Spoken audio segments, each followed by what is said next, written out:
Pane profesore, jaké jsou nejčastější onemocnění srdce a oběhové soustavy?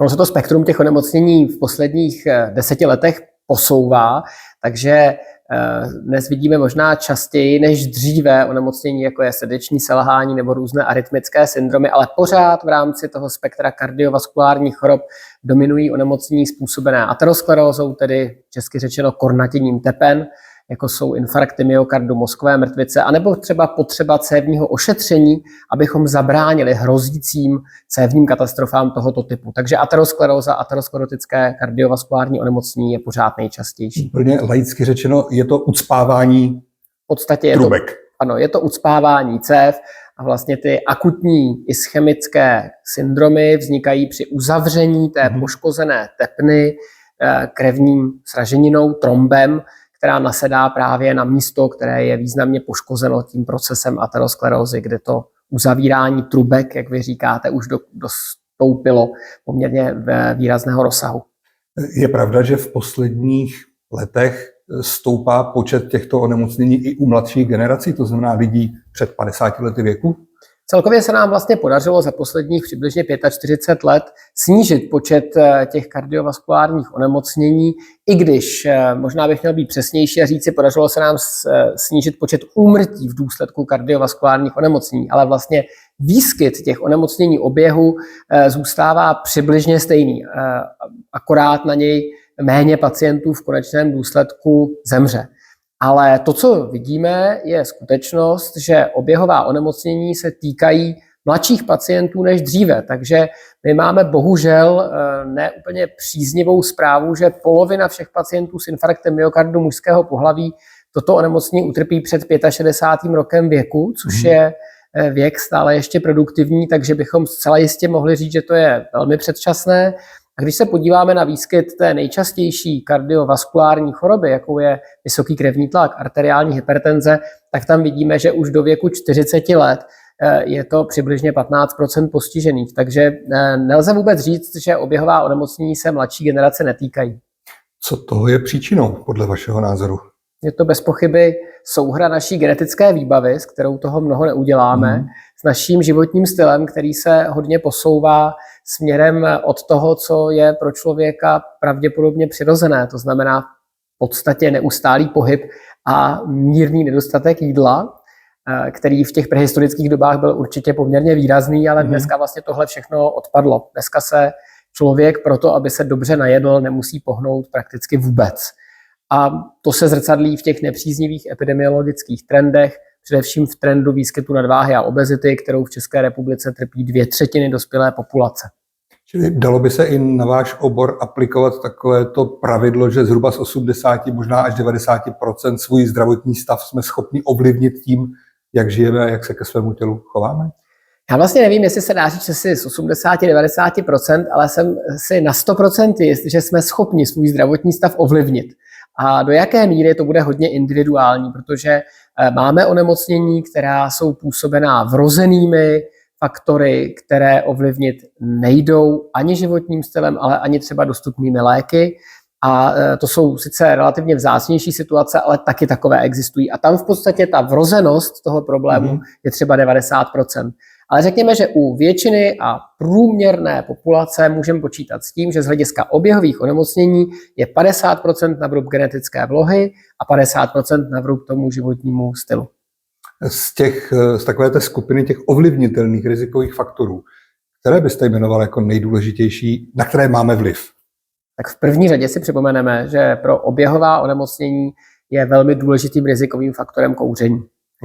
A bohužel je to i kouření těch méně rizikových variant k cigaretám, takže jakákoliv konzumace nikotinu či tabáku v jakékoliv formě je riziková.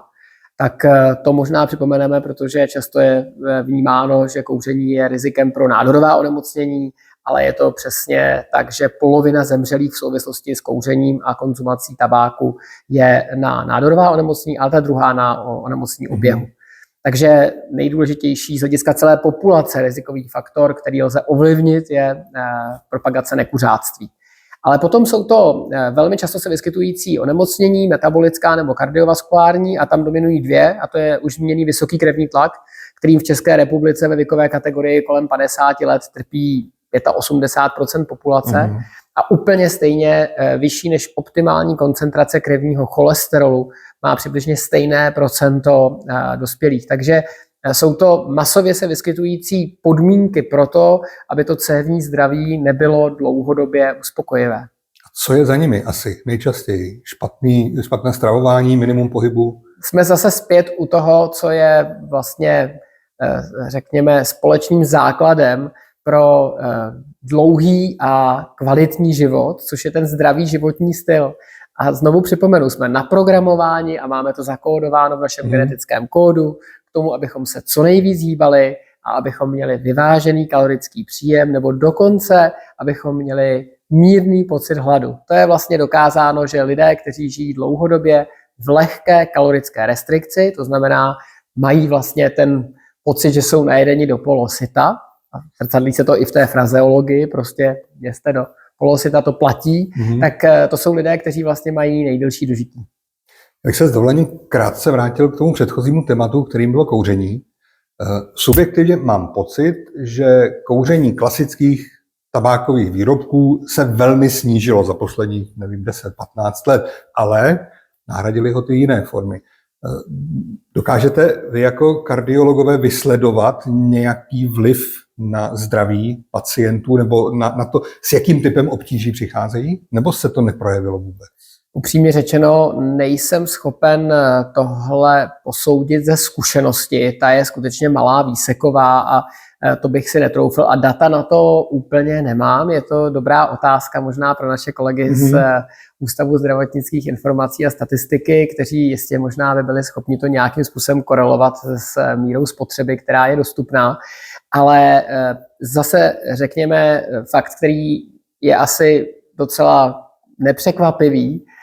Pak, když srovnáme kouření klasických cigaret, které obsahují v každém potáhnutí toho tabákového kouře asi 5000 toxických látek, s těmi dalšími způsoby, ať už je to zahřívaný tabák anebo elektronické cigarety, tak samozřejmě vždycky ty modernější způsoby vycházejí jako méně rizikové. Ale když k tomu postavíme to nekuřáctví jako tu normu, tak nám všechny ty způsoby vychází jako zdraví škodlivé. To prostě platí. Takže ano, kuřák, který není schopen přestat kouřit úplně a musí konzumovat tabák v nějaké formě, tak je jistě lepší, když odloží cigaretu a vezme tedy nějakou tu další formu, ale nekuřák, který začne kouřit elektronickou cigaretu, si rozhodně neprospěje a zcela jistě uškodí. A to možná takhle jednoznačně řečeno ve všech těch komunikacích nebývá. Takže prostě konzumace tabáku a nikotínu zdraví škodí oběhovému systému v jakékoliv formě, a jestli ty nové trendy, které jste zmínil, se propíšou do kardiovaskulárního zdraví, upřímně řečeno, možná my vidíme, a zase ta čísla já teď z hlavy nevím, ale mám pocit, že se nesnižuje zastoupení konzumentů tabáku v populaci, možná naopak mírně i stoupá vlivem té široké nabídky těch nejrůznějších alternativ. Takže jestli uvidíme nějaký benefit, trošku o tom pochybuju, protože možná, že ho vynahradí zase to množství těch, kteří konzumují ty třeba méně rizikové formy.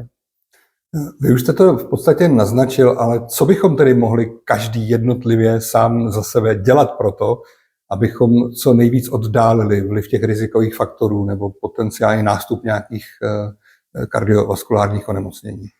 V zásadě si myslím, že ta rada je velice jednoduchá a asi každý, kdo se teď na tenhle rozhovor dívá, tak si řekne, no tak to jsme se zase nic nového nedozvěděli, ale ona to opravdu není žádná sofistikovaná raketová věda. Prostě co nejvíce se hýbat, a už dlouhá léta propagujeme chůzi jako nejpřirozenější způsob zvýšení pohybové aktivity. To neznamená, že když někomu vyhovuje chodit do posilovny nebo hrát tenis, že to je špatně. Prostě jakákoliv pohybová aktivita se počítá, ale chůze je nejpřirozenější, nejdostupnější pohybová aktivita, tak jí prostě věnujme těch 30 minut denně, bylo by to perfektní. A většině z lidí, zejména pracujících v sedavém režimu, by i takováhle malá změna významným způsobem prospěla. A současně bavíme-li se o tom druhém prvku životního stylu, což je stravování, tak když se pokusíme vynechat ty vysoce zpracované potraviny, nebudeme prostě jíst ve restauracích rychlého občerstvení a budeme se snažit třeba jenom zvýšit konzumaci zeleniny, tak to jsou zase úplné maličkosti a každý z nás to může udělat. A upřímně řečeno, když mě pacienti říkají, že to je velmi obtížné a že mají velmi časově náročné zaměstnání a nemohou si připravovat jídlo a tak dále, tak já říkám, pojďte se koupit si salátovou okurku a sníst si ji prostě v kanceláři nebo při práci. Místo toho, abyste si koupili sušenky, to je prostě malá změna, která ale, když ji budete dělat rok, 2, 10, tak se významným způsobem promítne. Prostě jde o to udělat maximum možného a každý z nás má nějaké možnosti, spíše o té motivaci, ale i ty malé změny se prostě při dlouhodobosti jejich udržování propíšou do zlepšení zdravotního stavu. Poslední otázka, jaký význam podle vás mají aktivity zdravotních pojišťoven, které se snaží různými benefitními programy své pojištěnce přivést včas na nějaké preventivní prohlídky, tak aby se případné problémy, které někde skrytě možná bují, odhalily co nejdřív? To je docela zajímavé. Já jsem nedávno zachytil informaci, že stoupl relativně v krátkém časovém období podíl těch, kteří se účastní preventivních prohlídek v dospělé populaci. A byl to právě jeden z programů zdravotních pojišťoven, který dokázal prostě přivést více pacientů k prevenci. A bylo to v podstatě to, že nějaká další zdravotní služba byla vázána na absolvování té preventivní prohlídky a kolegové praktičtí lékaři vlastně říkali, že se zaznamenali skutečně zvýšený zájem, možná ani ne tak o tu preventivní prohlídku, jako o to potvrzení, že ta preventivní prohlídka byla absolvována. Ale to je úplně jedno. Prostě do ordinací přišlo v roce 2024 asi 60% těch, kteří na tu prevenci v tom daném roce měli nárok, což je velký posun. Ještě před 10 lety jsme si říkali, že to bylo mezi 30-40%. Takže upřímně řečeno, evidentně to význam má. Samozřejmě nastavení toho bonifikačního programu nebo toho motivačního programu je asi zásadní, ale jsem moc rád, že jste se vlastně dostali k té druhé úrovni. Já jsem mluvil o tom životním stylu, co každý můžeme udělat hned a nemusíme čekat na nějaké vyšetření, ale ten systém preventivní péče v České republice, hrazený z prostředků veřejného zdravotního pojištění, je vyloženě nadstandardní. To upřímně řečeno nemají nikde na světě, že by tolik prevence mohl člověk čerpat, aniž by za ní musel dodatečně platit.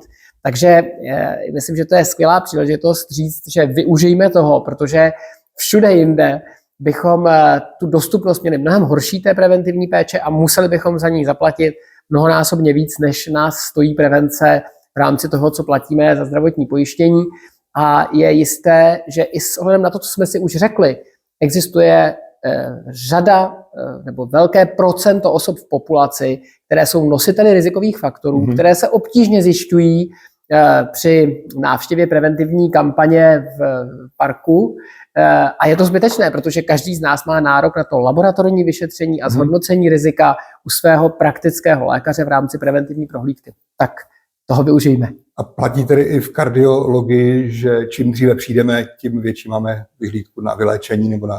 Platí to úplně ve všech oborech a my si to v kardiologii uvědomujeme velmi dlouhou dobu, takže v podstatě ta časná identifikace rizikových a časná intervence, která neznamená, že musí být farmakologická, protože když přijde ten člověk dostatečně brzy, tak skutečně stačí v uvozovkách, ono to je velký úkol, změnit životní styl a řada těch věcí se nakonec bez farmakologické léčby může obejít.